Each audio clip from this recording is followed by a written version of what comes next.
1800s, in the turn of the 20th century, a new winter sport brought to America by Scandinavian immigrants, particularly the Norwegians, was gaining great popularity.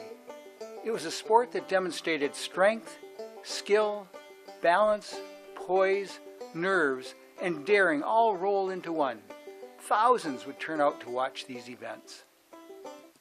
The sport first took hold in the Midwest, where most of the newly arrived Scandinavians sought employment. The sport was ski jumping, and its early epicenter was Minnesota, Wisconsin, and Michigan. The epicenter of the epicenter was Red Wing in St. Paul, Minnesota, where the first ski clubs were formed. The Norwegians organized ski clubs and competitions as a form of ethnic bonding and socialization in their new country.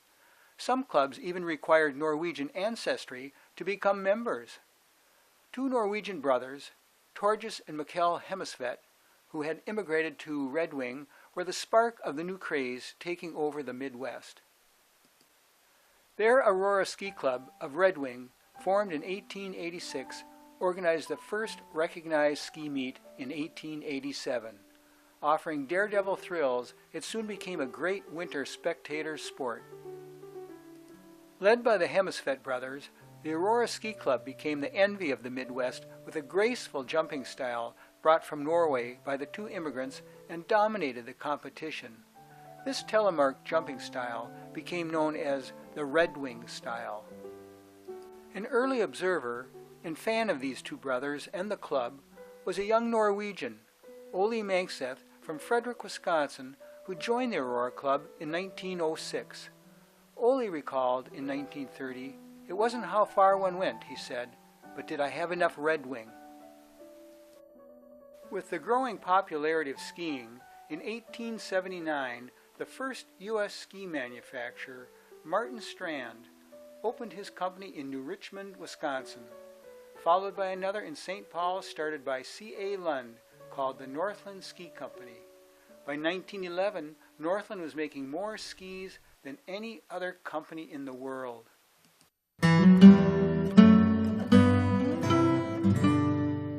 In the spring of 1905, John C. Greenway, employed by the Oliver Iron Mining Company in Ishpeming, Michigan, was transferred to northern Minnesota to become the general superintendent of the Oliver's new Canisteo district. Greenway, rather than relying on the existing town of Bovee, which was then a rough boom town, as a draw for good workers, decided to carve a new company town, a model town, out of the wilderness site. Until the town he named Coleraine was built, Greenway and much of his staff would utilize the Canisteo mining camp as a base of operations. With Roosevelt Avenue, its main street, looking like this in the spring of 1906, and even before much of the new town was constructed, Greenway was looking for a source of recreation and entertainment for his employees. Because of his own personal interest in the new sport of ski jumping, Greenway spearheaded the formation of the Itasca Ski Club. In early 1905, he had been on the board of directors of the newly formed National Ski Association in Ishpeming. He brought along that same interest with him to Coleraine. First Itasca Ski Club officers and board of directors were elected in December of 1905 and were laced with Oliver executives and Bovee businessmen. Officers were H.C. Dudley, C.J. Johnson, Mike Curley, and Eric Johnson. Greenway headed the list of its board of directors along with 5 other locals. A jump was quickly developed in late December of 1905 out of old railroad ties and was called the Railroad Tie Scaffold, just south of the new town site. A clubhouse was also built. It overlooked what would later become known as Slush Dump Bay on Trout Lake, an area where ore cars would be rinsed or slushed out after dumping. On January 19, 1906, the slide was used for its first tournament. A number of champion skiers from Minnesota participated and hundreds of spectators watched. Sigurd Peterson, the first Bovee skier to use the slide, fell and broke his shoulder, putting a damper on further local participation. But the event was successful, and the club decided to host a nationwide meet on February 18th as an invitational. The club was able to get the president of the National Ski Association to judge the affair, and an enticement of $300 was offered in prize money. A Duluth entrepreneur and friend of Greenway's, G.G. Hartley, provided a silver trophy which was made by Tiffany's of New York and called the Hartley Cup. The name of the club member with the best score would have his name engraved on the cup, and anyone winning it 3 years in a row would gain permanent possession of it. The Itasca Iron News listed Julius Kusted as winning the local championship and was the first to have his name engraved on it. However, a member of Red Wing's Aurora Club, Ole Mankseth, skiing for his first time in Coleraine, won the tournament. The event attracted a large crowd, but since there was no railroad into town yet, spectators had to come from Grand Rapids by sleigh or other equestrian modes. The jumping contestants were treated to a turkey dinner that evening at the Canisteo mining camp. By the time the next tournament was held in 1907, the railroad had come to town, drawing in a huge crowd of 1,500. The format for this tournament set the stage for years to come, even into the 1940s, with a grand ball on Saturday night before the tournament on Sunday. A lavish banquet was held following the contest for the first years at the Lerche Opera House in Beauvais, and in later years at the Arcana Hotel in Coleraine. Trophies and prizes were given out during the banquet. Olaf Junham of Beauvais, nicknamed the Bull Moose of Beauvais, won the 1907 event and earned a medal worth $75 and $10 in cash. Junham also had the longest jump of the day, reaching 94 feet. He went on to win the national professional title later that winter when the Nationals were held in Ashland, Wisconsin. In 1907, it was easy to see the domination of the Norwegians in the sport with the February 1907 tournament in Red Wing, listing the top 5 finishers having the first name of Ole. Locally, the sport was gaining momentum with everyone, as you can see with a jump scaffold being constructed behind the newly finished Beauvais School in 1907. You can see the completed jump shown here in 1908. How long it existed is unknown. However, by the end of 1907, mining activities displaced the railroad tied jump and a new site was found. The new site was again overlooking Trout Lake, but more to the north, at the east end of what would become Lakeview Boulevard. Here, a new wooden ski jump was finished by early January of 1908 with an outrun onto Trout Lake's Peninsula Bay. A new clubhouse was also erected next to the tower. A common practice in those early years was for employers to offer jobs to good skiers so they could jump for the local club. One such jumper who had won permanent possession of the Hartley Cup by winning it 3 years in a row was Ole Mankseth. Ole also had established a new American distance record of 114 feet in 1907 in Ishpeming, Michigan, when skiing for the Red Wing Club. Greenway offered him employment as a painter for the Oliver, and by January 1908, Mankseth had moved to Coleraine with his wife Constance and son Rolf and was jumping for the Itasca Ski Club. Mankseth would go on to become the mainstay of the Itasca Ski Club throughout his career as jumper, coach, and officer. He placed in the top 4 positions in the national tournaments of 1905, 1906, 1909, and 1910. Although he never won the national title, he was always considered one of the crowd's favorites at tournaments throughout the Midwest. Because of the success and community excitement of these early tournaments, Greenway and the Itasca Ski Club, with the support of local businesses, decided to try and secure hosting of the U.S. Nationals in 1910. For this purpose, the community went all out to build a new ski jump to meet the standards of a national tournament. It would be a 112-foot steel scaffold built following the design of one in Chippewa Falls, Wisconsin. The cost would be $1,250. Besides businessmen from local communities, friends of Greenway's such as G.G. Hartley and E.J. Longyear gave donations. Greenway lobbied the Oliver for a $200 donation and gave $50 of his own money. Costs were saved by having the American Bridge Company, which was in town constructing the new Trout Lake washing plant, do much of the work. Coleraine did win the right for the 1910 Nationals and planned for a big event. The city would soon go all out in decorations with red, white, and blue streamers everywhere. Hotels, rooms, and all lodging accommodations were filled to capacity in the two towns. Trains from Duluth and other range towns pulled into the village with a consist of Pullman cars, one of which was the Idlewild, carrying members of the Norgie Ski Club from Chicago and others from New York and Pittsburgh. The Oliver remarkably gave an extra holiday for its workers to watch the tournament and even advanced their payday to assist in their enjoyment of all the hoopla. 90 skiers entered the contest. In practicing for the competition on the new jump, Ole Mankseth unofficially set a new world distance record of 157 feet. The winner of the event, however, was Anders Haugen, a recent immigrant to America, skiing for Chippewa Falls. Mankseth took fourth in the jumping event and second in the cross-country race.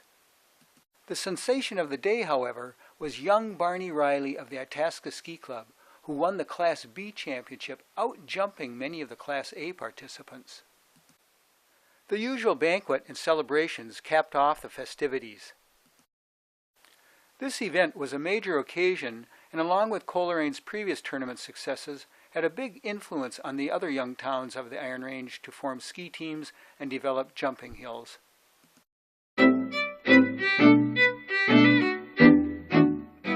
Barney Riley's star had begun to rise earlier than the 1910 championship, as the previous year in 1909, in Eau Claire, at age 18, he won the National Junior Class, often referred to as the Boys Class or Class C championship, with jumps of 94 and 96 feet, setting off a wave of excitement through the city's Irish population. According to Ron Buckley in his book Riding on the Wind, the 1909 victory by Riley, announced as the tournament's only Irish competitor, had the Norwegians, who didn't want to lose him, say his name was really Rileyson. Riley became known as the Wild Irish Rose, or as the Scandinavians referred to him, the Irish Svenska, or Irish Swede. At Chippewa Falls in 1911, the Wild Irish Rose won the National Class B championship for a second year in a row. This time, Barney was jumping for the Virginia Ski Club, not the Itasca Ski Club. Riley became a significant draw to tournaments with clubs marketing his name as a participant on their flyers. The rarity of an Irishman as a ski jumper in a Scandinavian sport added to his fame and appeal. According to one newspaper's account, at his tournaments you would hear as Riley neared the bottom of the slide the take-off staccato yelps of Scandinavian advice split the crisp sunshine. "Hit her, Barney! Yump, you Irish Svenska!" Later, Barney went to yump for the Forest Preserve All Sports Club in Chicago, where he resided for 12 years. He would serve as the club's vice president. Although he jumped for many clubs during his career, he was always listed as from Coleraine. In 2011, he was inducted into the American Ski Jumping Hall of Fame.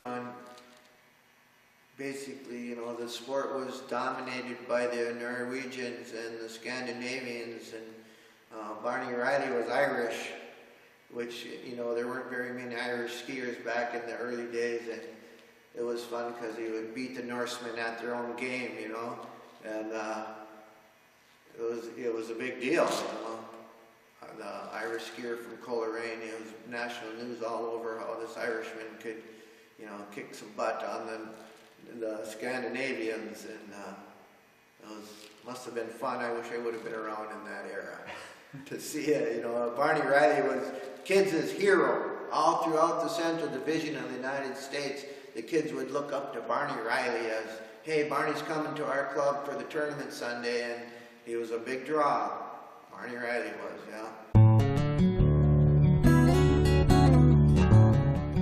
In the early 1900s, a controversy developed in the course that ski jumping competition was taking. As jumping contests drew more and more spectators to watch these thrilling jumps, the objective of many clubs and jumpers was striving for distance rather than the traditional Norwegian goal of stylish form having prime importance. Clubs began building higher and longer in-runs, landings, and outruns to help establish those longer jumps that really drew fans to their tournaments. In turn, this led to trying to attract the better jumpers to each club's tournament to draw even more spectators.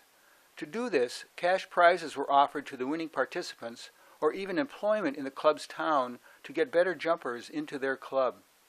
This created two classes of participants, the professionals or the elite skiers and the amateurs, those who had not won major competitions. The professionals' goal was to win money. In the early days of ski jumping, and back in the 1900s when the pioneer days were just starting in ski jumping, there was a controversy because they had an amateur class and a professional class, and the professional skiers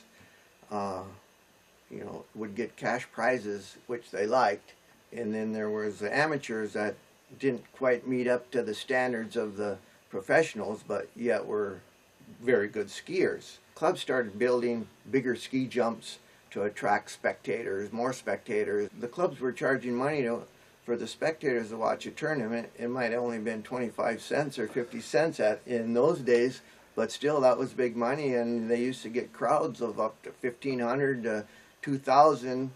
In the early days, some of the clubs would offer the better skiers, jobs, especially right here in Coleraine. Ole Mankseth and probably several others were offered jobs in the mining company here if they'd come and ski for the Itasca Ski Club. In 1904, the National Ski Association was forming, and the controversy over amateur versus professional was a big item when they were forming, and that issue was going to try to be hammered out, but it didn't for quite a few years. In 1913, the St. Paul Ski Jumping Club, which was one of the biggest clubs in the nation at the time, pulled out of the National Ski Association on account of their dislike and dismay for professional ski jumping. They wanted it just strictly amateur and mainly style added to the distance scores. In 1922 is when the National Ski Association finally outlawed cash prizes, and it went back to strictly amateur. In 1904, classes were formed by the National Ski Association, which included Class A, which was the better skiers, the more elite, and then the Class B, which were the not as good ski jumpers, but still they were very good. And then they also added Class C at that time for skiers that were 18 and under, which was called junior class. In later years, Class D was added, which was the younger skiers yet, like 14 and under. Also, veterans class was added for the older skiers that were still ski jumping. Also in 1904, they created the scoring system where a jumper was awarded up to 10 points on his style on each jump. Then those style points were added to their distance points. In the early days also, some of the ski jumpers would ski for other clubs because they were offered transportation and lodging from these other clubs. Yeah, the skiers used to move around, would ever offer them the biggest incentive.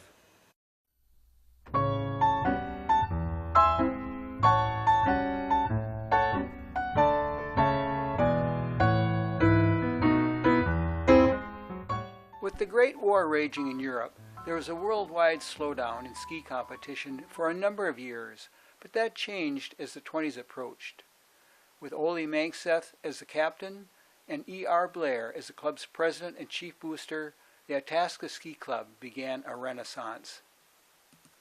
Both men would have sons involved in the sport, Blair's sons, Clyde and Bob, and Manxeth's sons, Rolf, Otto, and Ron, would keep the men active for years.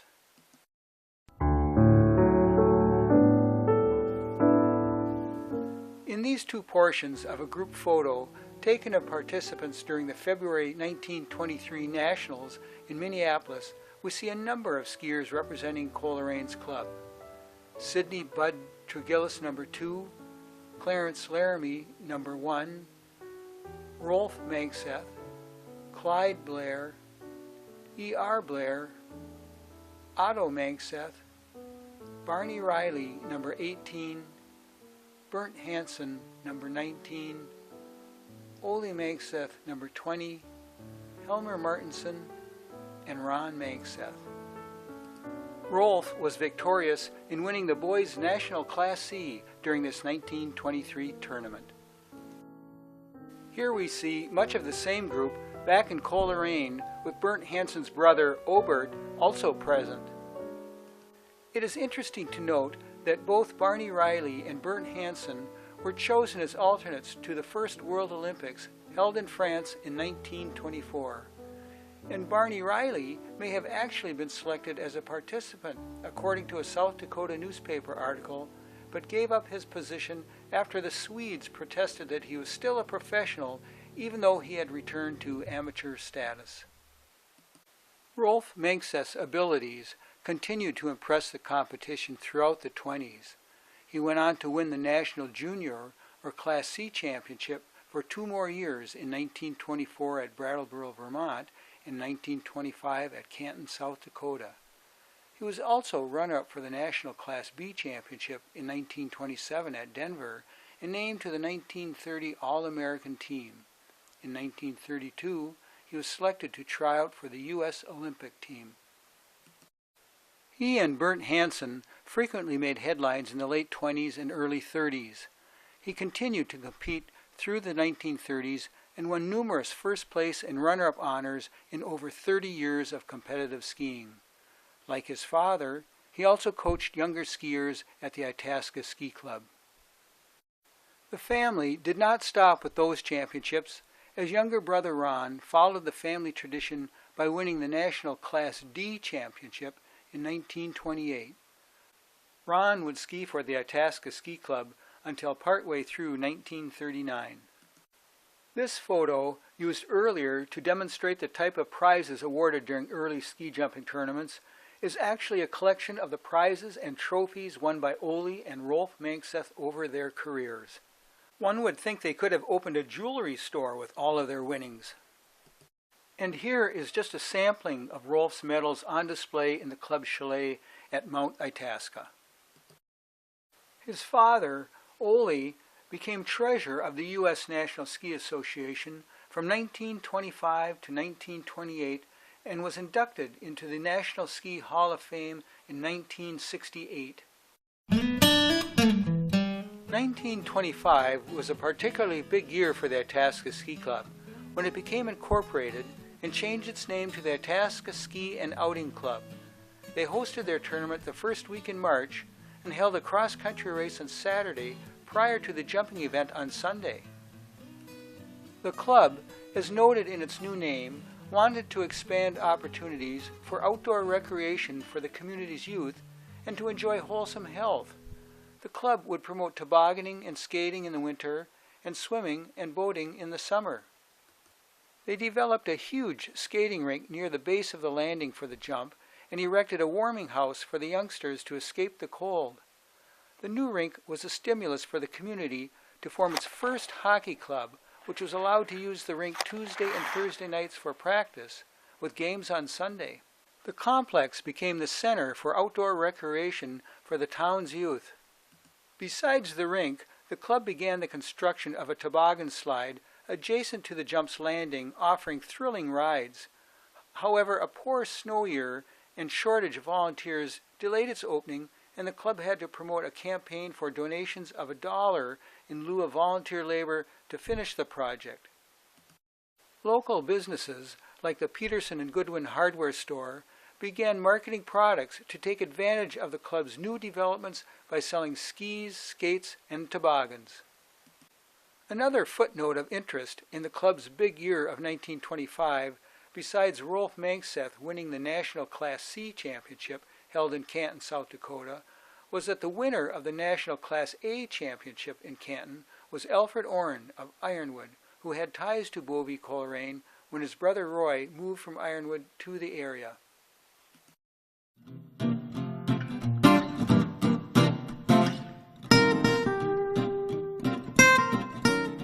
Greenway High School, the school district that served Beauvais Coleraine and surrounding communities, had an annual called the Blast. The first time there was any reference to a ski team in the school's annual is 1929.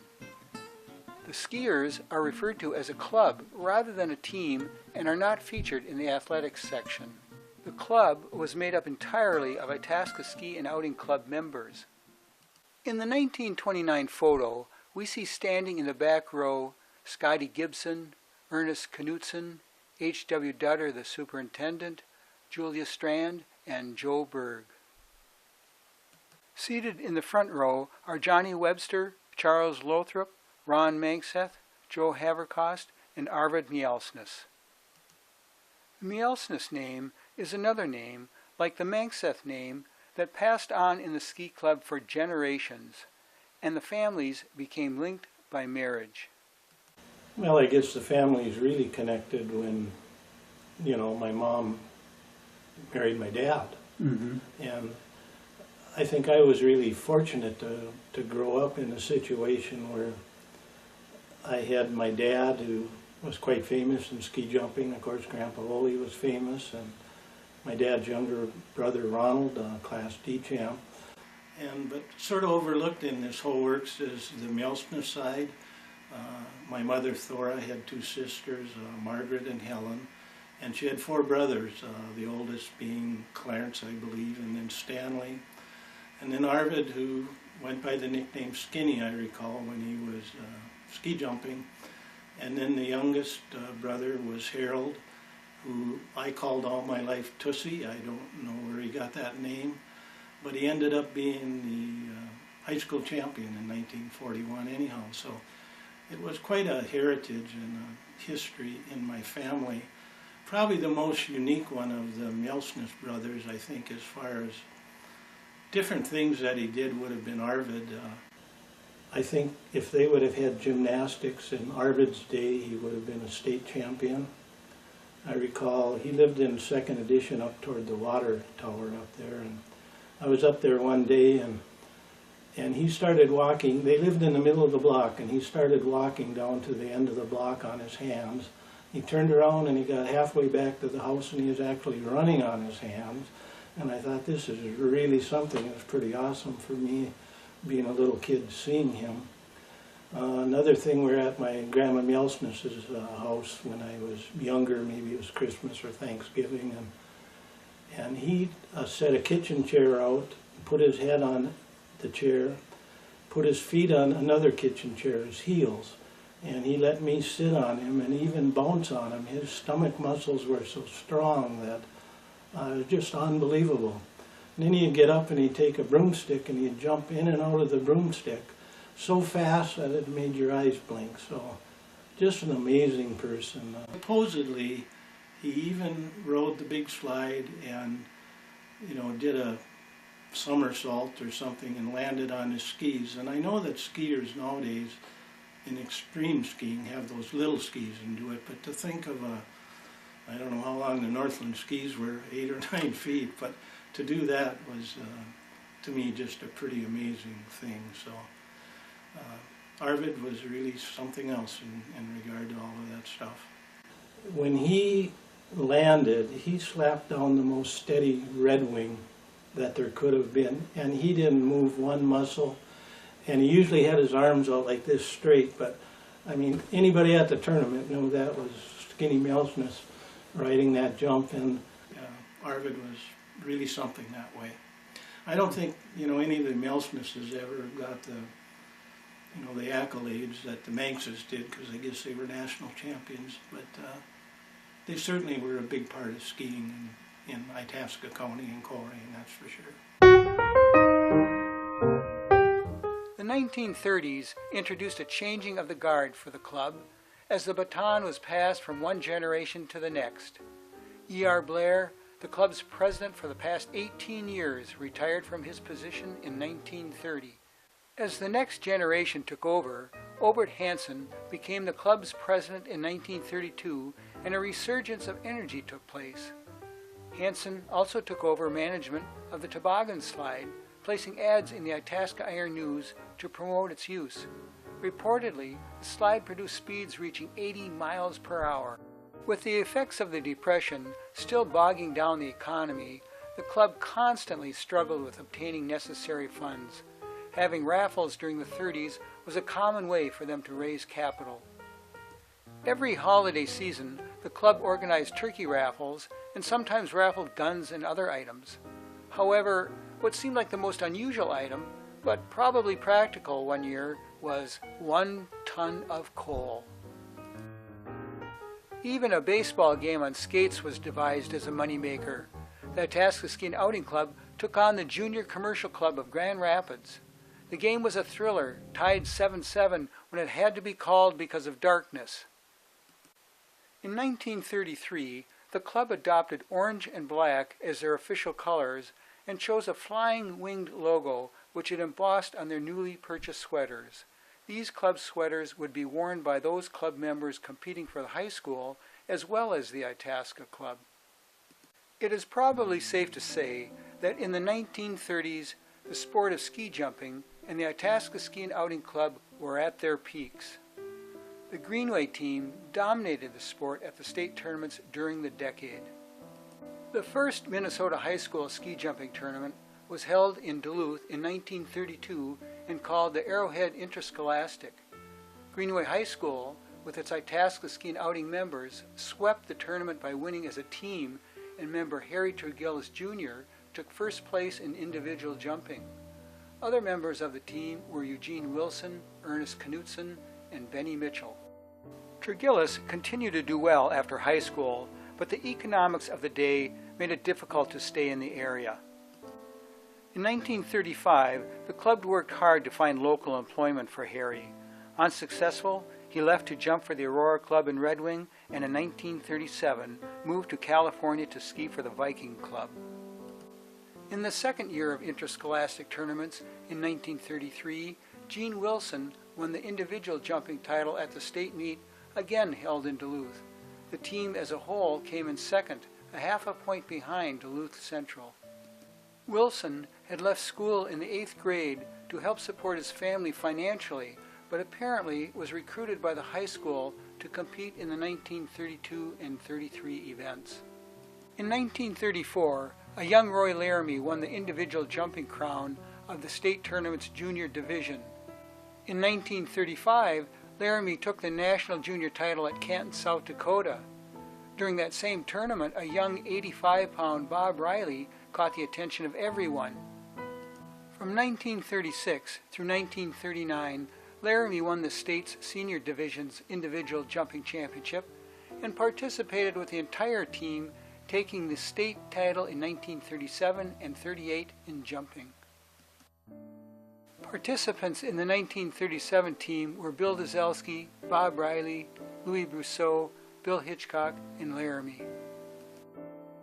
Oddly, the Duluth Central team was declared the winner until a week later, when it was determined that an error had been made in judging, and Greenway's team was determined to be the true winner by 2.8 points. The 38 championship team consisted of Louis Brousseau, Roy Laramie, Ed Nyman, James Semser, and Bill Dzelski. Of the top 9 finishers in the tournament, Itasca Ski and Outing members of Greenway's team filled 5 of those positions. Also, during the 1938 state tournament, a young Harold Mielsness took the junior high jumping championship.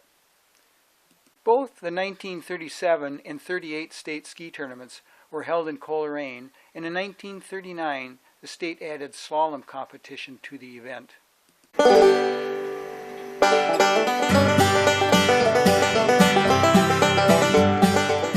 With so many kids taking an interest in and trying to learn the sport and wanting to ski close to home, smaller jumps, often utilizing natural topography with names like Swamp Hill, Stump Hill, Breakneck, and Brush Hill, sprung up in different parts of the community.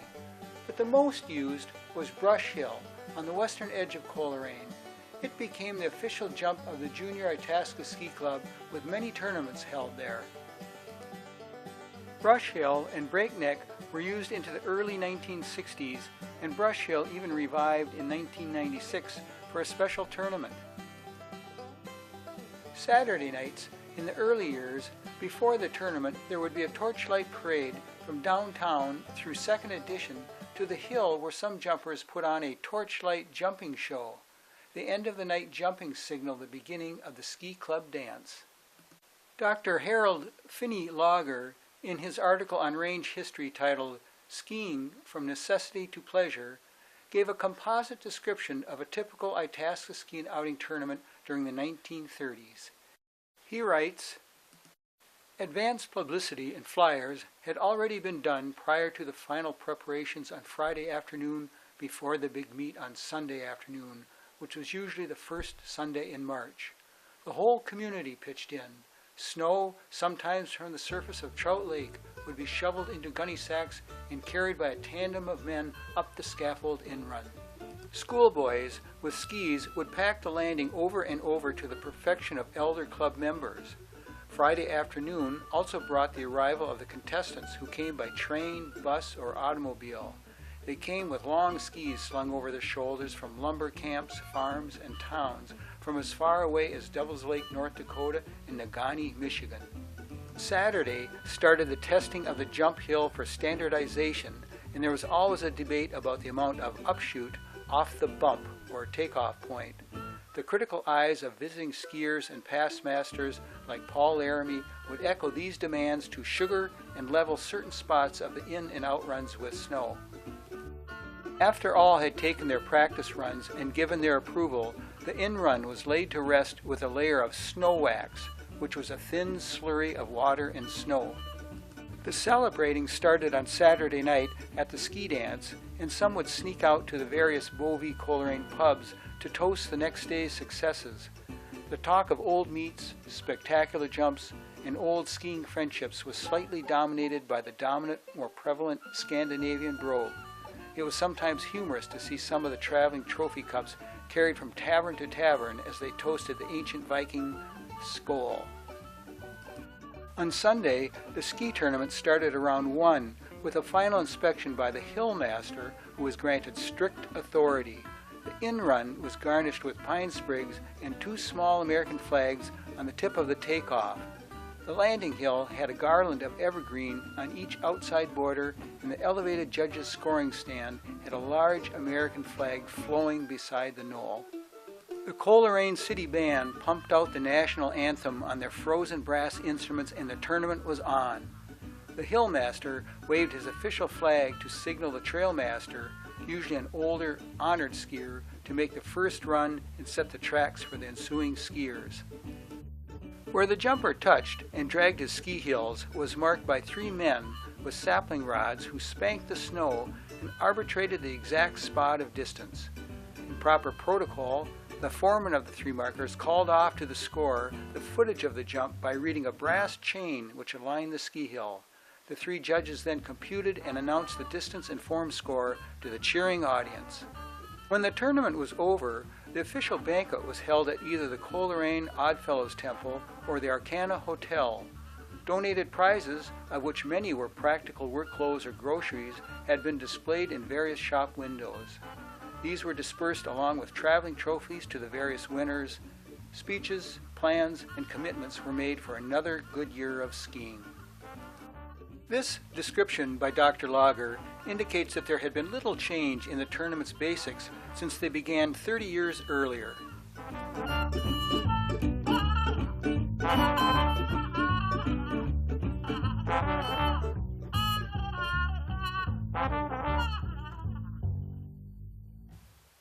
In 1934, the Itasca Ski and Outing Club was honored with the distinction of being the only club in the United States that had been a continuous member of the National Ski Association since it was founded. Besides the skiers mentioned so far, there were many others, including whole families.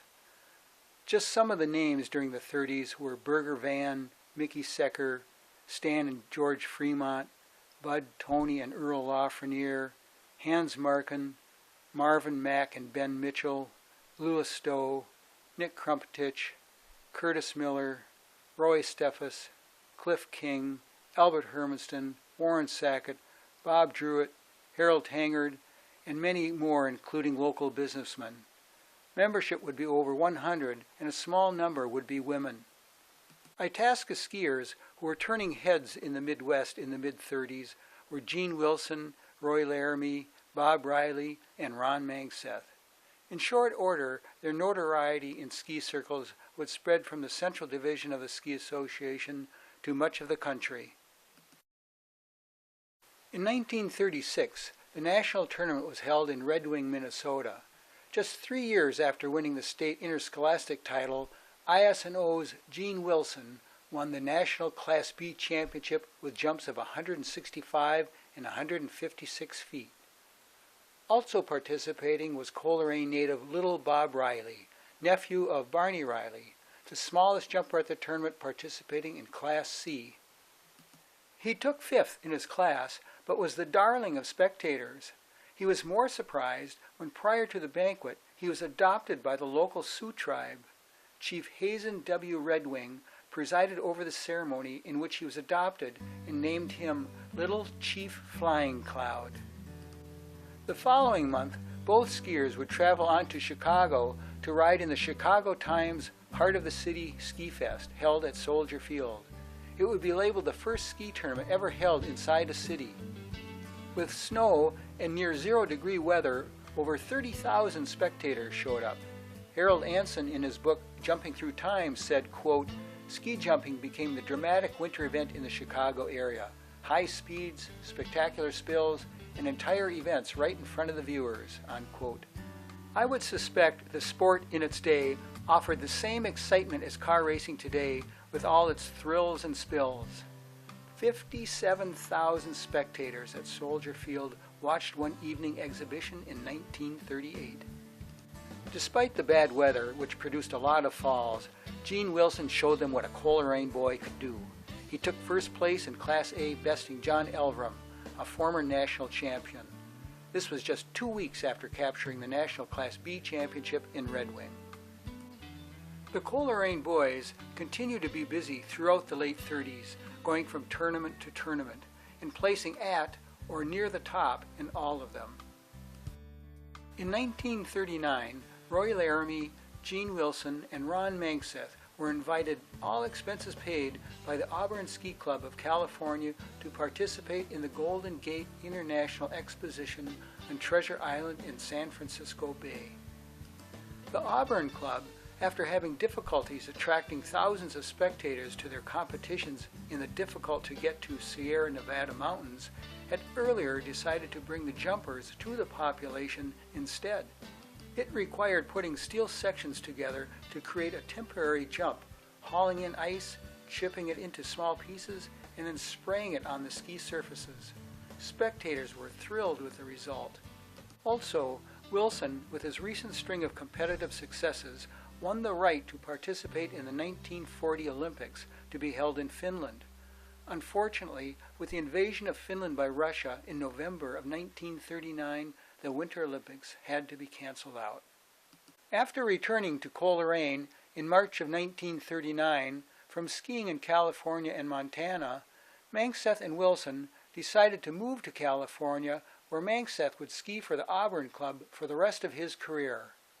While there, Wilson, who had already won the 1939 California State Championship, took that state's championship for a second year in a row in 1940. Both men found silver in them thar hills of the West, in the way of silver trophies, that is. Wilson moved back to Coleraine after that year's ski season. He was frequently called the greatest stylist of the day. He was gone from home an awful lot. Oh yeah, but that was part of who my dad was. He went up to that ski hill all the time. And he'd ski from the house to the new bank and go in and greet the ladies all the time. He liked to go tell them stories. He was a storyteller. And then he'd ski up to the hill. And I mean, he'd ski all the way up the hill, he'd ski. I don't know what year Dad moved out to California, but he went out there because Ron Mangseth was there. He stayed with Ron and Ruby for a short time. And then he got a job up in the mountains, must have been the Sierra Nevadas, and had a horse. And he'd be spotting fires. And that's why he and the horse were out there. He always loved horses. At skiing for other clubs, he skied for the Auburn Ski Club in California, and I suppose he did that when he was working out there with the horse. And he skied for the Norga Ski Club. I think he also skied for a club in Wisconsin. But I believe that they must have paid him to go there. That's what's in my head, that he was paid to go there. And that's all I can remember. There aren't any trophies left. My brother is a trophy breaker. And my dad must not have taken very good care of his trophies, or Larry wouldn't have gotten near them. This silver serving set is one of Wilson's trophies that the family still possesses. The early 40s also demonstrated the continued abilities of IS&O's individual high school jumpers when Harold Mielsness won the Minnesota State High School Jumping Championship in 1940. Another Greenway student, Donald Erickson, took the title in 1941. Also on the national scene in 1941, Bob Riley sealed the National Class B Championship held at Snoqualmie outside of Seattle, bringing yet another honor to the local Itasca club. They once said of Riley, "His legs are made of steel, product of the Canisteo pit." In 1937, the Grand Rapids Commercial Club had offered to finance the moving of the Coleraine slide to Grand Rapids for joint use of both clubs, but this was met with general disapproval by the Itasca Club. At the same meeting, Paul Laramie made a motion to form a committee to look at the prospects of getting a new hill. With jump distances getting longer and longer because of improved hills, the Trout Lake Hill was becoming outdated. The same year, because of degrading condition, the toboggan slide was removed. At the same time, the club began promoting cross-country ski hikes, which were becoming very popular, having as many as 75 participants. This may have motivated the selection of a new ski site which offered more land than just for a jumping hill, and allowing slalom and downhill running, which was becoming more and more popular. The site would be on the west side of town, just north and west of the Fire Lookout Tower. However, its development would require a lot of planning, labor, and financing, which would need to be done over the course of 1940 and 41. The club's 35th annual ski tournament, held on January 12, 1941, would be the last one held on the old Trout Lake Hill. The contest had 110 entrants. It also was the venue for the Minnesota Open State Championship that year. A view from the top of the scaffold that summer would be the last opportunity to take in its grand view.